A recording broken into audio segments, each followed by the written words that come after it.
Bem, pessoal, meu nome é Aragon Érico Dasso Júnior, professor da Escola de Administração da Universidade Federal do Rio Grande do Sul, trabalho especialmente com administração pública e volto a conversar com vocês agora especificamente a respeito da disciplina de gestão democrática e participativa dentro do contexto do curso de gestão pública municipal. O objetivo desta disciplina na formação de vocês é tratar a respeito de um dos temas mais relevantes para a gestão pública pós-Constituição Federal de 1988, que é a questão da participação nas políticas públicas e no planejamento do setor público. Ou, enfim, da participação cidadã, ou participação popular, ou participação social, terminologias que se utilizam para tratar exatamente do fenômeno de inclusão da cidadania nos rumos da gestão pública. Esse é um debate recente, como eu mencionava, na administração pública brasileira, porque ele remonta a uma construção pós-Constituição de 1988.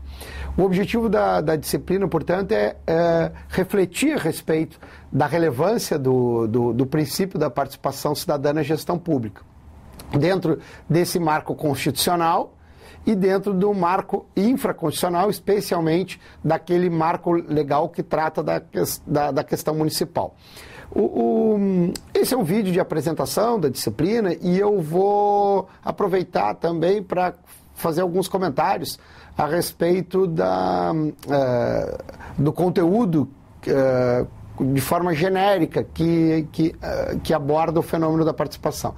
O primeiro passo para se discutir participação é refletir a respeito do modelo, o nome da disciplina é esse, né? Gestão democrática e participativa, é o modelo de democracia que estamos tratando ou que estamos falando. A primeira pergunta, e a pergunta que poderia ser uma pergunta problematizadora para a disciplina é: existe democracia sem que haja participação? E vocês refletindo a respeito dessa pergunta, espero ansiosamente que a resposta seja não, que o elemento nuclear da democracia, na definição de vocês, seja o elemento participação. Entretanto, não é isso que a gente observa na gestão pública, não só brasileira, como latino-americana ou como mundial. Ou seja, via de regra, há uma ausência de participação e o modelo democrático que conduz a gestão pública no Brasil e em vários outros lugares do mundo é predominantemente um modelo de democracia quase que exclusivamente representativo ou exclusivamente representativo.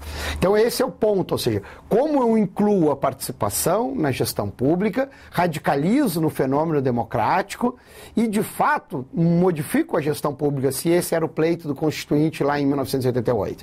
Lembrem, né? A Constituição de 1988, ali no seu artigo 1º, no seu parágrafo único, definia claramente: todo poder emana do povo, ou seja, a soberania se encontra no povo. Todo poder emana do povo, que o exerce, né? Como é que o povo exerce esse poder? Por meio de seus representantes, então um modelo democrático representativo, ou diretamente nos termos da própria Constituição, que induz então ao princípio da participação e, portanto, a uma participação popular na gestão pública. Esse é o dilema, porque se nós observarmos de 88 para cá, desde a matéria, e eu trato da Constituição de 88 para cá, porque lembrem, né, a primeira eleição para presidente pós-ditadura militar é em 89, ou seja, nós tivemos aí 21 anos de ditadura militar e, portanto, não havia por que se falar em nem sombra de participação ou de democracia durante esse período. E o período anterior, que muitas vezes se denomina de um período de redemocratização, aquele intervalo entre a era Vargas de 30 a 45 e algumas eleições até 64, é um período questionável pelo padrão de eleições que nós tivemos no Brasil e que tipo de gestão pública se fazia, né, entre 45 e 64. Bom, regressando então à Constituição de 88, ela introduz a ideia de que tenhamos participação na gestão pública associada à representação. O dilema não é a questão da representação. A representação é um meio dentro da democracia, ou seja, em sociedades complexas, elegemos representantes justamente porque não é possível que todos participem de todas as decisões em todos os momentos. Então, ter, né, a prática de delegados, a prática de representantes é uma necessidade, portanto um meio, mas não um fim em si mesmo.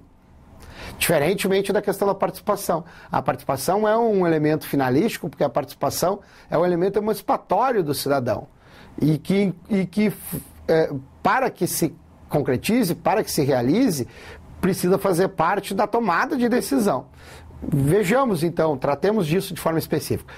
Na medida em que nós temos um modelo democrático com um déficit de participação, podemos denominar, e a literatura costuma denominar, esses modelos representativo em contraposição ao modelo participativo, como um modelo representativo chamado de modelo hegemônico de democracia, ou um modelo formal de democracia, ou um modelo burguês de democracia, ou um modelo procedimental de democracia, onde a democracia, na verdade, se resume a um processo de escolha de representantes, que é o que vocês, inclusive, participarão no mês de outubro e eventualmente no mês de novembro, se houver no final de outubro, se houver a necessidade de um segundo turno na campanha eleitoral para presidente e para governador. Ou seja, nós temos agora o momento de escolha de representantes. Só que a democracia não se exaure no processo de escolha de representantes. Entretanto, para o modelo hegemônico, a democracia é isso, um sistema de escolha de representantes. Um sistema elitista, na verdade, onde a população, o povo, o eleitor, o cidadão, escolhe entre elites, né, aquela elite que governará, que fará a gestão pública. No caso brasileiro, tanto no âmbito municipal, quanto no âmbito estadual, quanto no âmbito federal. Esse modelo trata o cidadão como um indivíduo apto para escolher representantes, mas não apto para tomar decisões ou governar. Tá? Esse é o modelo representativo, onde a democracia é sinônimo de forma.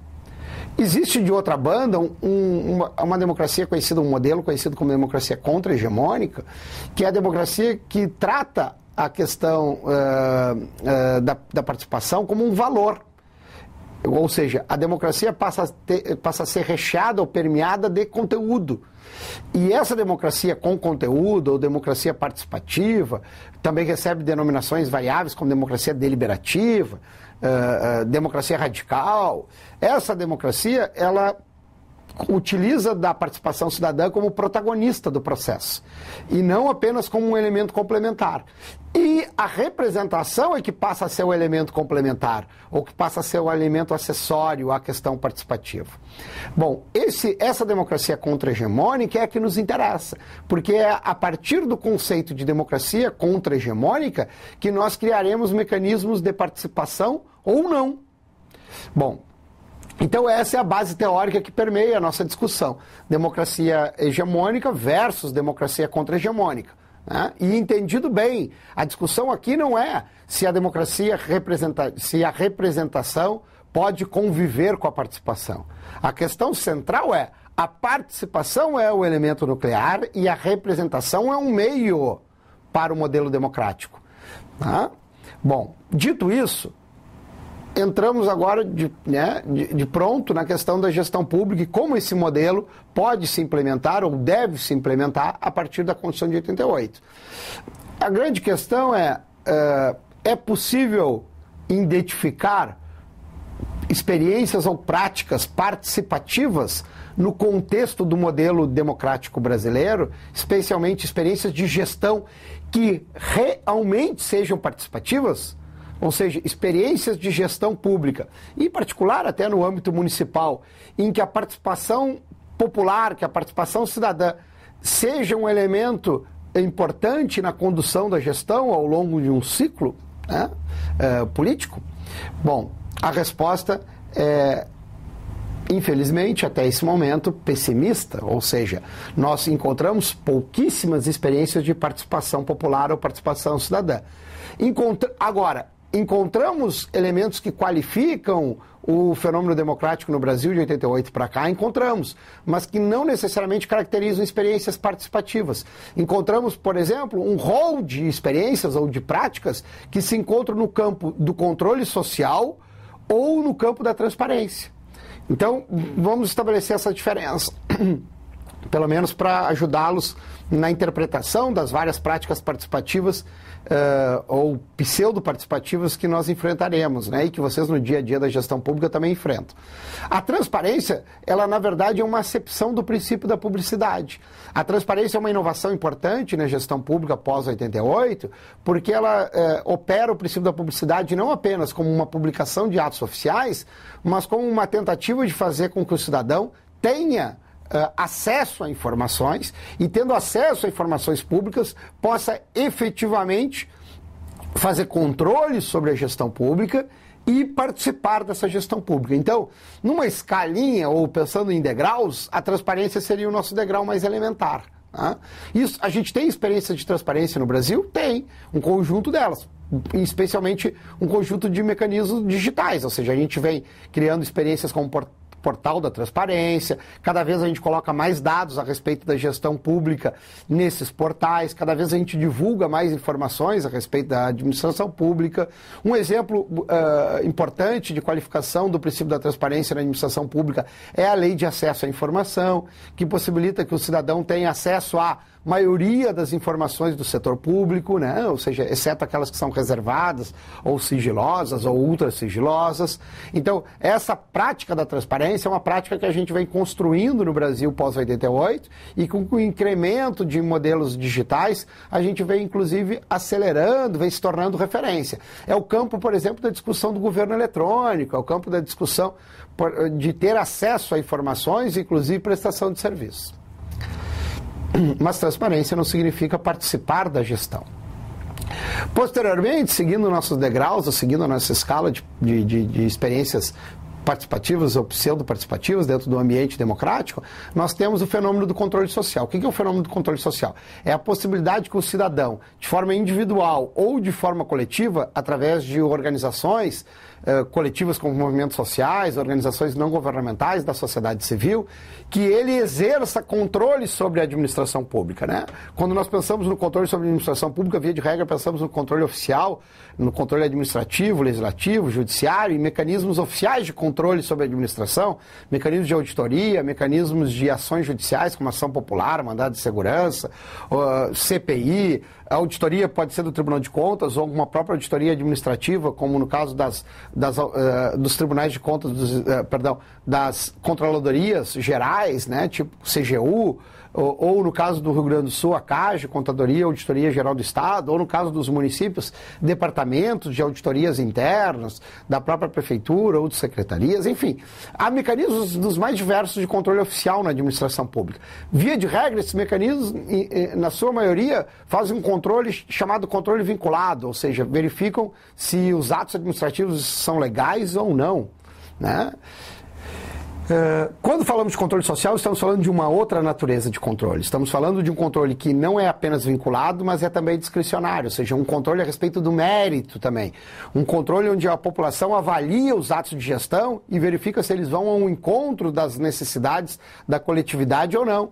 Esse controle social, então, ele é um controle que se dá através de um conjunto de mecanismos. O Brasil, de 88 para cá, concretizou ou criou vários mecanismos de controle social. Os conselhos, por exemplo, de políticas públicas são mecanismos de controle social, tanto no âmbito municipal, estadual ou federal. As conferências de políticas públicas são mecanismos de controle social, tanto no âmbito municipal, federal e estadual. As ouvidorias são mecanismos de controle social. As audiências públicas são instâncias de controle social. As consultas públicas são instâncias de controle social. Mesas de diálogo são instâncias de controle social. Fóruns temáticos são instâncias de controle social. Enfim, a gente tem um conjunto de mecanismos que estão dentro da esfera do controle social na administração pública brasileira. Esses mecanismos, inclusive, eles vêm crescendo rapidamente. Vocês, nos municípios de vocês, espero eu, já devem ter tido contato com um conselho ou com conferência. Se não tiveram até esse momento, em seguida terão essa oportunidade, porque algumas das nossas atividades exigirão de vocês alguma interface com alguns desses mecanismos. Bem, o que caracteriza o controle social? A possibilidade da cidadania, como eu disse antes, individualmente ou coletivamente, fazer cobranças a respeito da administração pública. Entretanto, qual é a limitação do controle social? É que nenhum desses mecanismos é um mecanismo vinculante, ou seja, ele modifica radicalmente a prática da gestão. Todos esses mecanismos de controle social que eu enumerei, ou quaisquer outros que a gente tem acesso, são mecanismos que problematizam questões de gestão pública, mas precisam de encaminhamentos administrativos, legislativos ou judiciais. Ou seja, não há mecanismos de controle social que consigam exaurir, ou seja, exaurir na cidadania a gestão pública. Portanto, que sejam vinculantes, que modifiquem uma prática do gestor de maneira vinculante ou decisória.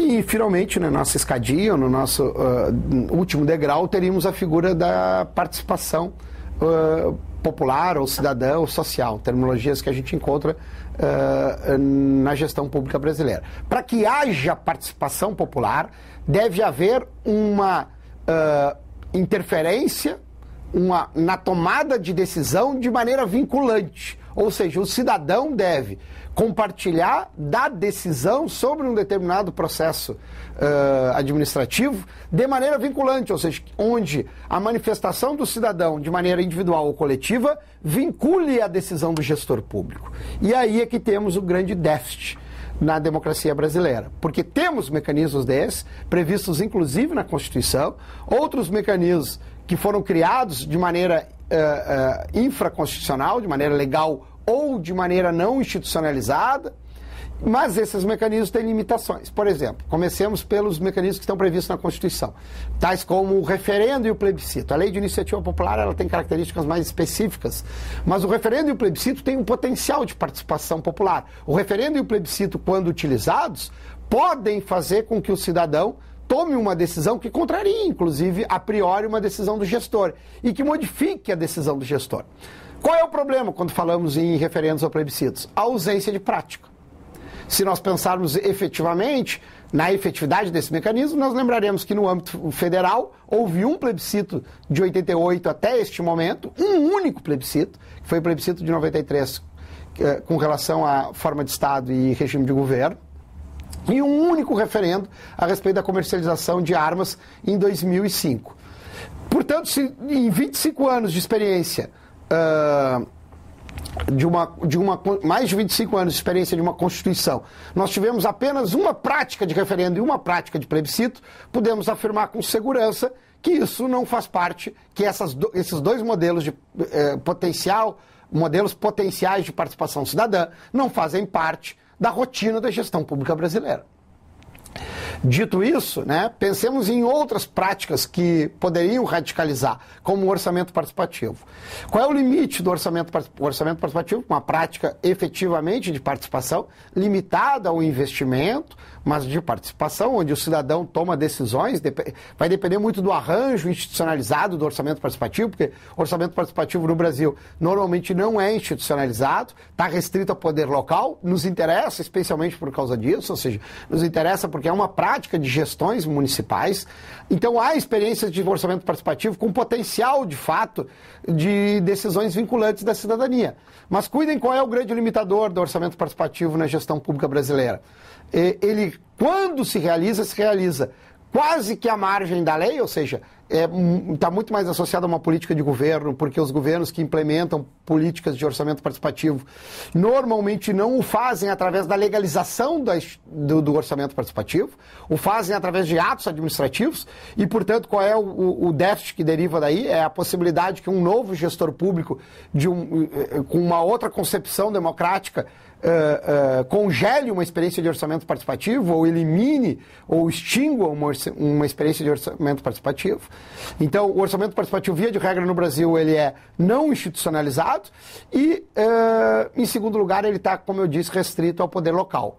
O que denota aparentemente, uma descrença do gestor público na própria experiência. Porque se o gestor confiasse na experiência do orçamento participativo, a questão não seria de escala, ou seja, não estaria limitada a poder local. E nós teríamos um conjunto de experiência de orçamento participativo em âmbito estadual ou em âmbito federal. Nunca tivemos um orçamento participativo em âmbito federal, mesmo de governos que de mesma base ideológica daqueles governos que implementaram políticas de orçamento participativo em âmbito municipal, e a única experiência que nós tivemos de orçamento participativo em âmbito estadual na gestão pública brasileira é o governo Olívio Dutra, de 1999 até 2002, no estado do Rio Grande do Sul. O próprio governo atual do Rio Grande do Sul, da mesma base partidária do governo Olívio Dutra, o atual governador Tarso Genro, não utiliza do orçamento participativo como uma prática de gestão. Então, quando nós pensamos, citei aqui referendo, plebiscito, citei orçamento participativo, gostaria de poder citar um conjunto de outros mecanismos, mas esse conjunto de outros mecanismos, ele existe em alguns países, inclusive alguns vizinhos nossos na América Latina, mas no Brasil, a maior parte dos mecanismos que nós criamos dentro desse contexto da democracia na gestão pública estão associados a controle social ou transparência. Finalmente, é importante também fazer menção a uma prática recente que vem sendo introduzida na gestão pública brasileira, que é a tentativa de organizar sistemas de, abre aspas, participação. Porque a partir dessa reflexão inicial, vocês já perceberam que nem toda prática democrática pode ser denominada de participativa. Para que a gente denomine uma prática efetivamente de participação, o elemento vinculante deve estar presente. Recentemente, o governo federal criou o chamado Sistema Nacional de Participação Social, né? Agora em maio de 2014. Na verdade, o que o governo fez? O governo arrolou um conjunto de instâncias chamadas pelo decreto de participativas e deu uma organicidade a essas instâncias, denominando-as conjuntamente de sistema. Não criou nenhuma instância nova, apenas denominou instâncias já existentes, particularmente 9 instâncias referidas e 4 de maneira particular, denominou-as de Sistema Nacional de Participação Social. Apesar de ser muito acanhada essa disposição do governo federal, ela denota pelo menos algum interesse em pautar a discussão a respeito da gestão democrática e participativa, a gestão pública democrática e participativa. O mesmo procedimento foi utilizado pelo governo estadual, o atual governo estadual, quando criou em 2012 o chamado Sistema Estadual de Participação Cidadã, o SISPARSE, né? O Sistema Estadual de Participação Popular, Cidadão SISPARSE, ele é constituído por 5 instâncias. Essas 5 instâncias, tais como PPA participativo, o Conselho de Desenvolvimento Econômico e Social, o Gabinete Digital, as rodadas de orçamento e com mesas de debate, fóruns e os fóruns temáticos fazem parte desse contexto novo também de tentativa de organicidade de um sistema de participação aqui no Rio Grande do Sul. Qual é o limite dessas figuras, né? Nós depois teremos também, de novo, a oportunidade de debater esse sistema. O limite dessas figuras é justamente o fato de, embora a maioria delas, ao contrário do Sistema Nacional de Participação Social, serem criações do governo estadual, serem inovações do governo estadual, elas se limitam a mecanismos não vinculantes no processo de tomada decisória, né? Ou seja, o cidadão é consultado, se manifesta, mas o governo não está obrigado a aderir a essa manifestação do cidadão. Então, cuidem. O que diferencia fundamentalmente um modelo participativo de gestão pública de um modelo democrático, representativo, é quando o mecanismo de participação ou pseudo-participação, o mecanismo de participação é vinculante, ou quando há um mecanismo apenas consultivo, esse mecanismo é um mecanismo chamado de controle social ou de transparência. Então, e vocês observem, vocês terão a oportunidade de ler a respeito e debater a respeito, nós encontraremos, via de regra, mecanismos meramente consultivos. O gestor público parece ainda desconfiado dos potenciais ou da potencialidade da cidadania de contribuir para a gestão pública. Nós temos ainda um mecanismo de tomada de decisão vinculado às decisões de governo.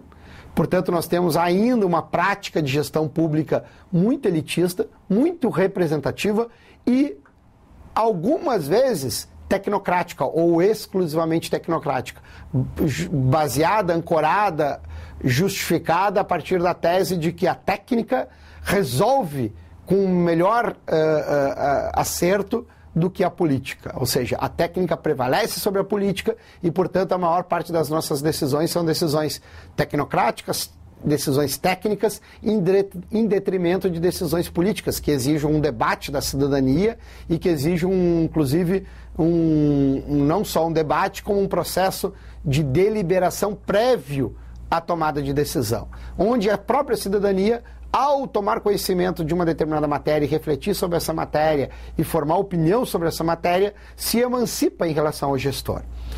Infelizmente, essa não é a prática dominante na gestão pública brasileira, e na gestão pública brasileira temos ainda uma prática balizada pelo mecanismo da representação como mecanismo central. Então, o objetivo dessa disciplina é refletir a respeito desses mecanismos, possibilitar que vocês se emancipem também no conhecimento a respeito dessas práticas e que permita que vocês, no dia a dia da gestão, inovem, radicalizem, tentando criar mecanismos de participação que fundamentalmente alterem as práticas de formulação da gestão pública, que alterem as práticas de planejamento da gestão pública, e também essa disciplina pode ser um excelente mote reflexivo para trabalhos de conclusão posteriormente, para as monografias de vocês, porque esse é um dos temas mais caros ao debate da gestão pública brasileira e, infelizmente, muito mais debatido no plano teórico do que experimentado no dia a dia da gestão pública. Espero que esse vídeo seja útil para que vocês entendam um pouco em que pé nos encontramos no debate a respeito da gestão democrática e participativa, e na sequência do mês de outubro teremos condições de interagir mais com as leituras, com os exercícios, com as diversas atividades que comporão essa disciplina. Muito obrigado pela atenção de vocês.